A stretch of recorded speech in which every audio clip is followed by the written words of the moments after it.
Okay, we're back on. Counsel present and defendants present, represented by counsel. We are discussing on page 19 the contemporaneously language.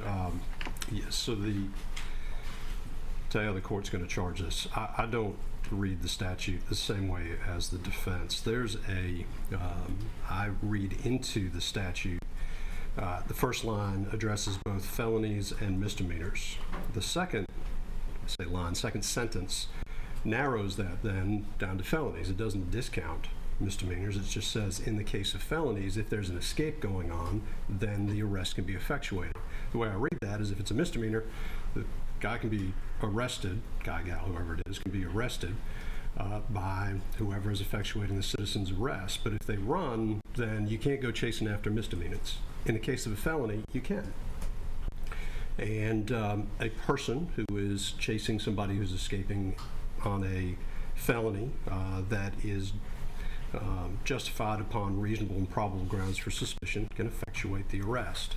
So the charge that I am going to provide, I'm going to amend a little bit from the state's language, and that is that a private citizen's warrantless arrest must occur immediately after the perpetration of the offense, or in the case of a felony, during the escape. If the observer fails to make an arrest immediately after the commission of the offense or during escape in the case of a felony, his power to do so is extinguished. I'm not going to comment on the legality or illegality, so I'm putting a period at the end of extinguished and removing the "and a subsequent arrest is illegal." So, again, private citizen's warrantless arrest must occur immediately after the perpetration of the offense or, in the case of a felony, during escape. I'm sorry, could you say that last portion again? Or in the case of a felony, during escape.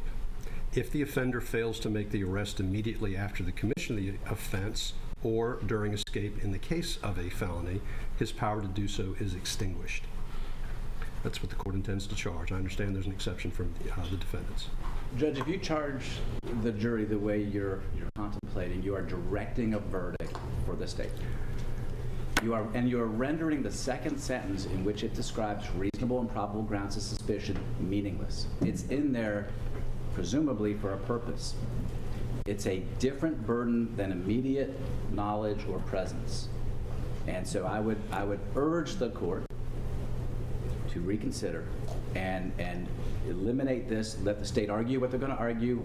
We have built this whole case around the probable cause, the second sentence, last phrase that Travis McMichael and Greg McMichael had on February 23rd for events that happened previously. And you are gutting all of it if you give this particular charge.